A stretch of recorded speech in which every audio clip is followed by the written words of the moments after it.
Hello, my name is Julia Volkman, and I'm here to give you a quick tour of mind, brain, and education. Put on your seatbelts, it's going to be quick.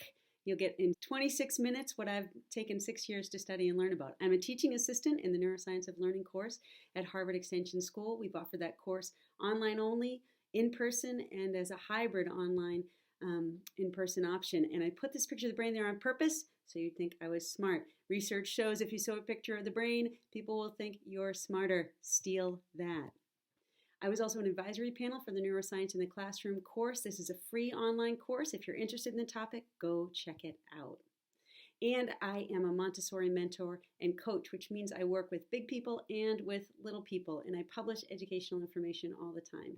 So my family has a lot of children and two of my own. My husband is also an educator, so we live and breathe education at our house. You can imagine how we torture our children at the dining room table. I care about education, so I care about the brain. And the brain itself never stops changing. This is good news for many of us. The brain is shaped as a result of both biology and experience. And you can see on the left, that little baby brain, when you're born, it's so much smaller. It has to fit in that little baby head, right? But it gets really big as we grow through life. And part of that happens just naturally, genetics drive it. And part of it happens as a result of the specific experiences that we have in our lives. Education is one of those experiences, and it can materially change the brain. Here's an example of what I mean by that. The LSAT is a test you have to take if you want to go to law school in the United States. If you want to get better at that test, you may take a little course that teaches you how to take the test. In this top graph, you can see that the scores go up before you take that little LSAT prep course and after. What also happens is that the neural connections in your brain change because of that training practice. You can see that in the bottom graph. So no pressure, but everything we do in education physically changes the brains of our students, okay? Here's how it happens. Here's an example of what the baby brain looks like over on the left. And you can see there are all these little black circles are the neuronal cell bodies. Those are neurons. Each one of these is a neuron. This is a little older, 2 years old, and this is 6-year-old over here. And you can see the difference is that there's not more neurons, not more black circles, but there are more skinny lines, more connections, okay? And we're growing connections all the time. That very overcrowded brain, and you can see it here in the middle. On the left, you got the baby brain, middle 7-year-old, and on the right is high school, adolescent brain, scared of that. And you've got this overcrowded situation in the middle here, and then you've got fewer connections over here. Now, is that what's going on in high schools, right? Teenagers, crazy? No, this is a normal, healthy process called pruning, and it's part of how plasticity works, part of how the brain changes itself. Think about it this way. When you're younger, you have to get down here from point A all the way up to point B. How are you going to get there? It's like a jungle. It's like a jungle. So you have to like hack your way through to find a path, all right? But as you go down that path, more and more and more, you refine the pathways, you strengthen it, and it's easier to go down. So those pruned pathways are more efficient than the overcrowded pathways. You can think of it as a trail as compared to a superhighway. One is a faster, directer connection, and that's what pruning does. Pruning means practice makes permanent. And my favorite educator, Maria Montessori, said, the mind is made by the work of the hands, and it's really true. It's really true. Whatever we do repeatedly changes the physical structure of our brain. Anything we do repeatedly, good, bad, or ugly. So like if we're always going for the cookie, right? Our brain gets really good at going for cookies. So if we want to develop good habits, we just need to do them repeatedly, and over time it will actually get easier. Our brain will like it more. Plasticity is this capacity of the brain to change. And when we're little, the brain changes really with little effort. So, you know, a little child sees or hears something once or twice. They're like a little recorder, right? And they repeat back everything you said at once. Oh my gosh, they know it. And they, you know, you're on the hook. And that's the state of the brain early in development. That's normal. That's how it works. As you get older, the natural capacity of the brain to change, the effortless capacity decreases. And you can see that in this graph. However, what you can still do is apply effort. So this blue line is showing you the amount of effort required to make changes in your brain, in your connections. And that's good and bad news. The good news is it's never too late. But the older we get, the more we must apply. And here's an example of this. If you've ever tried to put together a crazy Lego structure, you know for the 10-year-old it is effortless, and for the 50-year-old it is effortful. Not so easy. So think about where your students fall on this graph, and that'll give you some insight into how much effort they're going to need to apply to master the new skills or concepts that you're teaching. Because we do learn by doing, effort is essential. And think about this as if you are driving somewhere and you use GPS the first time, okay? So you're not paying attention, you're just driving, GPS tells you, go here, go here. The next time, are you going to be able to find it without the GPS? Have you ever been in that situation? If you're like me, maybe yes, maybe no, I don't know. But when you're using GPS, you're passive. And when you're doing it with a map or thinking and remembering, you're active, okay? And active learning is much better for memory, for recall. This is why instructors must not be the center of attention, because then it's only the instructor who's learning, right? The students need to apply themselves. It's really important. And if you look in the brain, you can see why that's the case. Our movement areas are intrinsically connected with our thinking regions. They go hand in hand. Action, learning, they got to go together. Flipping the classroom is a great way to promote active learning. You should Google flipped classroom, learn more about it. This is like Web 2.0. When the web first came out, people were mostly passive consumers of the content on it, and as it has grown, people are now active contributors to the web, passive to active, just like with learning. In a flipped classroom, you have active learning in the classroom where students are doing many activities. Some of them are ideas for them are listed here, and also building relationships, instructor to student and student to student. You can see this is an example from our class, and see how happy we are? We're having a great time in class. It's great for relationship building. Why do we care about that? Because learning and feeling go hand in hand. You can't have one without the other. Here are two wonderful researchers in the field of emotion and cognition, Mary Helen Immordino-Yang and Antonio Damasio, and their theories show that emotion and cognition are not separate entities. We like to think, oh, keep your emotions out of learning, but in reality, we can't, and they're essential for learning and mastering any topic. There's huge overlap. Students, for this reason, need to know who we are. Their emotions are already there and they're playing a role.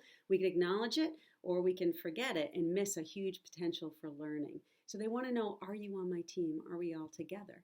They need to know that about the instructor and the student. And if you have an online course room, you can use discussion boards to present this and introduce yourself to the students. You can also use discussion boards to build peer-to-peer relationships. In any situation, online or in person, these relationships really matter for helping with that emotional aspect of learning. Modeling also matters. So here's some ideas for when you're on those discussion boards or if you have to give any feedback to the students. Let's say you get a paper that is not very good. All right, what are you going to say? You need to encourage the students so that they feel like they're in an emotionally safe place, but at the same time, you need to get them on the right path. Here are some possibilities for how you can have strengths-based, supportive comments, but still be actively guiding them in the right direction.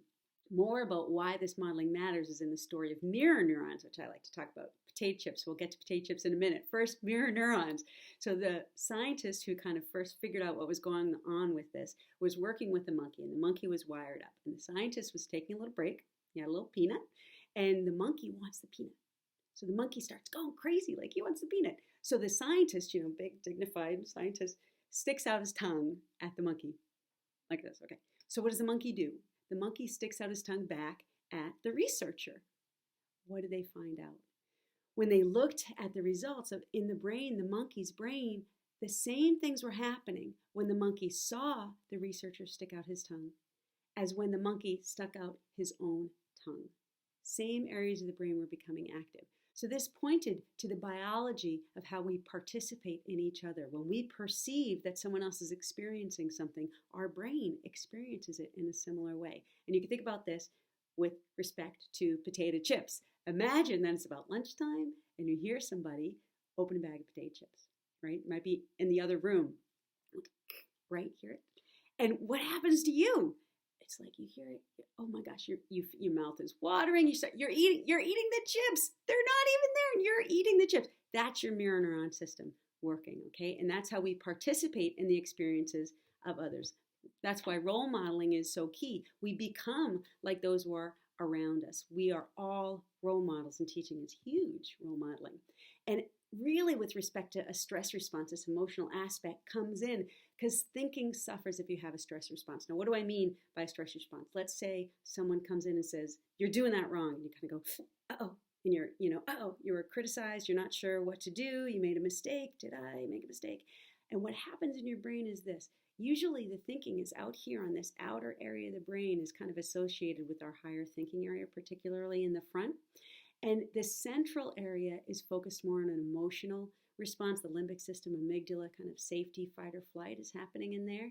What happens in this study by Arntzen, they found that your frontal areas actually lose regulation when you have a stress response. So literally, you can't think straight when you're having a stress response.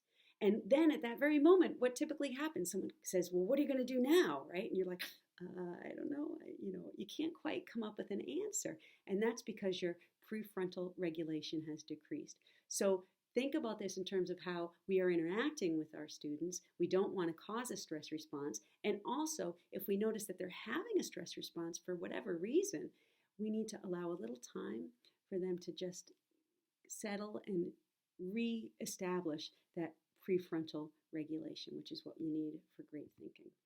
And when you think about, so you can share that information with your students, and that act of thinking about their own thinking, what happens when they experience that, is called metacognition. Thinking about your own stress response, thinking about thinking is metacognition. And metacognition improves learning outcomes when you learn how to think about yourself. Here's some ideas for how you can promote that with your students or with yourself.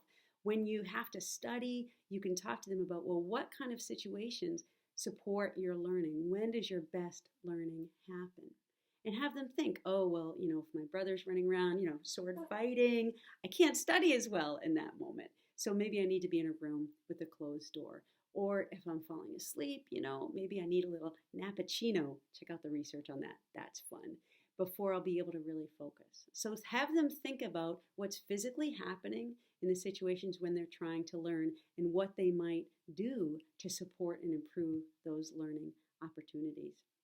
As instructors, we also need to be connected and know what our students are thinking, right? This is to create this back and forth that we naturally do. We see something happening and we respond. We go faster, we go slower, we refocus our direction a little bit. That's called theory of mind, understanding what other people are thinking. If you're in an online course room, chat boards are a great way to encourage students to express what's going on with them, for you to understand their abstract thoughts. You can kind of get inside their brain. In the real classroom, encouraging dialogue is a great way to really hear what's happening in their thought process. Key about this is that learning is not linear. When they come back with information, you're like, that is totally out of left field. What are you talking about? Try to encourage rather than discourage and see where the connections are. And I'll tell you why. Because there are many paths to mastery. Not everybody goes from point A to B to C on the road to mastering a skill or a concept. They may go from D to F to G to X. It varies based on your own personal experience and history.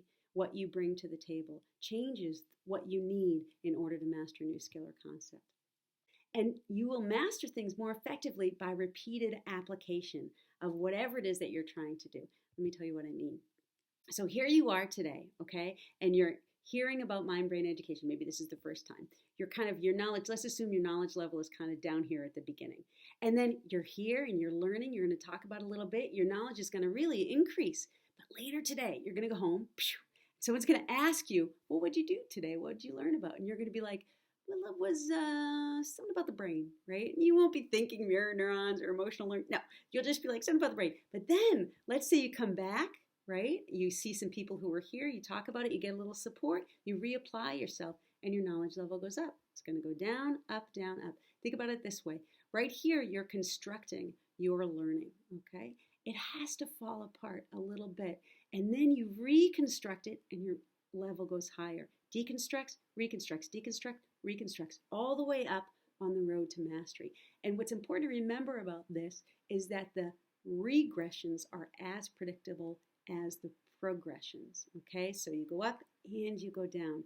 You don't have to freak out when it seems like your students are losing a little bit. It just means a little more support and application to get them up to that next level. Now, traditionally in learning, we thought learning was linear, and it's because when you give someone a test, they might test down at that functional level much lower than that optimal level that you see with support. And that's why you may be in the classroom saying, my kids are doing great with this concept. They take a test and they bomb, right? That may be why. The functional level versus the scaffolded level could be what you're seeing. The classroom itself is a scaffold for them. If you're saying you're listening, you're learning something, and you're kind of looking off at something, when you are remembering it, you're going to have a cue from that thing you were looking at while you were processing. The people in the classroom are also a scaffold. You may have a quick side conversation with someone that brings out a salient point, maybe in a funny way. And that also supports your learning. So there are scaffolds all around us. And in the online environment, the physical environment, as well as the discussion boards, are scaffolds in a similar way.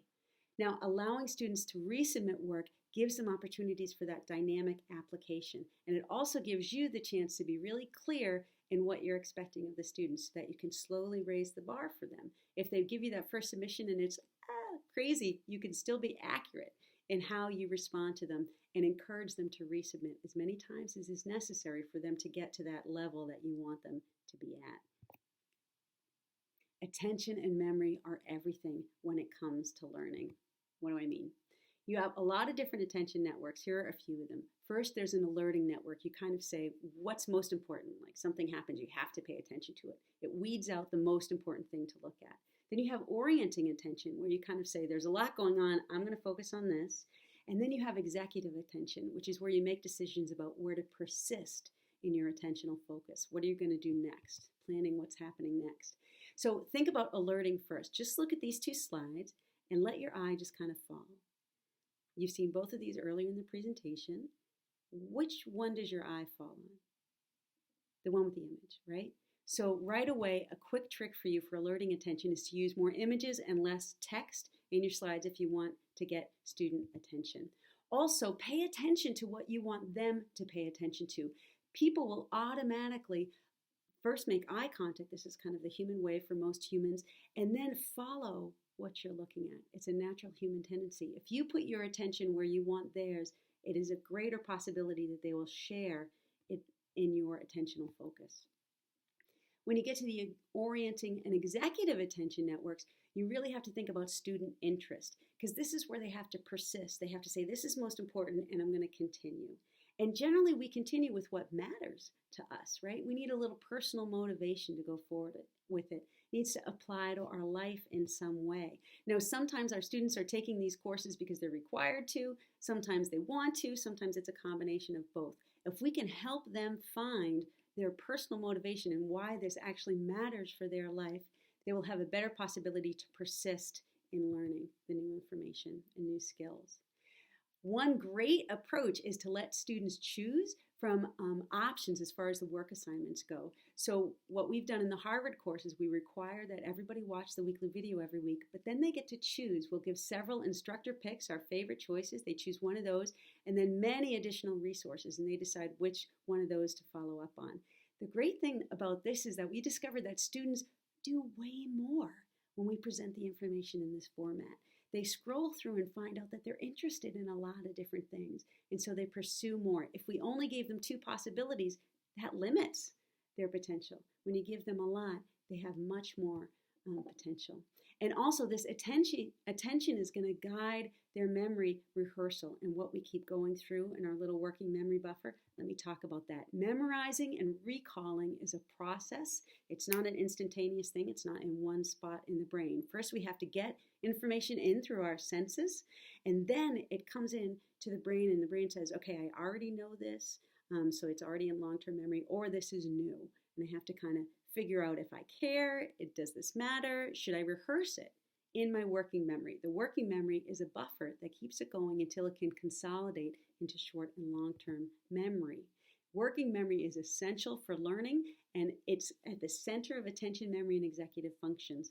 And multitasking is really an issue when it comes to working memory. So all of us are multitasking, right? That's our culture, and all around the world, we're doing everything at the same time, and it's completely impossible for the brain to manage this. The brain can't actually do many things at the same time. The brain goes one thing at a time, but what we do is we overload our working memory. So you've got 6 things going on, and then somebody comes in and says, oh, could I just, and you go, ah! And you're like, you're short, you're unskillful, you snap. And it's just because your working memory was really overloaded. So if you see that kind of situation for your students, you can slow down, let them finish and process what they're doing. Don't ask them to multitask if you want them to have their optimal learning potential. Processing time is super important for helping memory consolidation. Here's a story of how they discovered why. They had a little rat. He's wired up in the maze. He goes to point 1, they see point 1 get active in the brain. He goes to point 2 get active. Point 3 gets active. He gets to point 4. He stops, he sniffs, he scratches, pauses, and what happens? Point 4, 3, 2, and 1 all get active. So it was in the pause that the learning actually was processed. This is also known as the default mode network becoming active. So how can we help students take that pause during class? We have a lot to cover. Take a few minutes at the end of class for memory consolidation. In our Harvard course, we do this 3-2-1 where they just write down 3 things they learned, 2 things that they want to research more or share, and 1 thing that they're going to change about their personal practice or life because of what they learned. It's also quite useful for the instructor to see these notes because it'll let us know if we were really off base. If everybody's saying, oh, he taught X and we think we taught Y, we know we have to go revisit something. Sleep is super important for memory consolidation, and it's super important for intelligence and behavior. Let your students know and take it to heart yourself. So I hope you're getting the idea that we cannot think of the brain without also thinking of the biology of the entire body. Experience is wiring distant areas into effective connectivity networks in our brain. It's not just that we're all over here or we're all over here, we're all over everywhere. When you think about learning, you can kind of put it into 3 general networks. A recognition network that helps you notice what's happening. An affective network that is when you say, well, do I care what's happening? Do I care what's being taught? And then you have an executive or strategic network that decides, okay, where do I focus? How am I going to follow through? Should I persist on this? These neural networks vary from individual to individual, and they vary from culture to culture. Here's an example of that. On the left, you can see neural networks for reading in Italian and how they're different in reading in English. And those are similar languages, yet they use different brain areas. In languages like English and Chinese, the differences are more dramatic, logographic versus alphabetic. So I think you can see that to do anything, we need the entire brain. Here's an example for reading. This is the part that we use for reading. It's not one little part, it's the whole thing. You got to see it, you got to attach form, you got to find meaning, you got to respond, speak, or think about it. It's like a reading committee, right? Have you ever been on a committee?